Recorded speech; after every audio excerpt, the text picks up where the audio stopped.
আসসালামু আলাইকুম গাইস। আজকে আমি বরামা দিয়ে সিংহশ্রী যাচ্ছিলাম।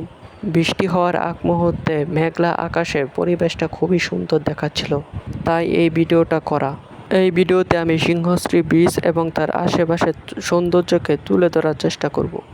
সো ভিডিওটাকে স্কিপ না করে সম্পূর্ণ দেখার অনুরোধ রইল। আমরা দেখতে দেখতে সিংহশ্রী ব্রিজের খুবই কাছাকাছি চলে এসে পড়েছি। ব্রিজে ওঠার সময় আমরা একটি পাওয়ার প্ল্যান্ট দেখতে পাবো। এই পাওয়ার প্ল্যান্টটি শ্রীপুর উপজেলার বরামা গ্রামে অবস্থিত। আমরা এখনই ব্রিজের উপর উঠব। এই ব্রিজটি গাজীপুর জেলার কাপাসিয়া এবং শ্রীপুর উপজেলাকে সংযুক্ত করেছে। এই ব্রিজটি কাপাসিয়া উপজেলার অন্যতম সুন্দর একটি ব্রিজ। এই ব্রিজটি হওয়ায় কাপাসিয়া এবং শ্রীপুর উপজেলার অনেক মানুষ সুফল ভোগ করছে। এই ব্রিজটি শীতলক্ষ্যা নদীর উপর অবস্থিত।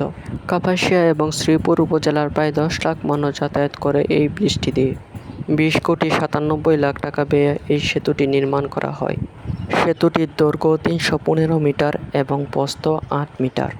2011 সালে এই সেতুটির নির্মাণ কাজ শুরু করা হয়েছিল।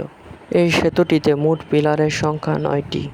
গাজীপুর জেলার বিভিন্ন জায়গা থেকে এই ব্রিজে মানুষ ঘুরতে আসে। ভিডিওটা এই পর্যন্তই ছিল। ধন্যবাদ।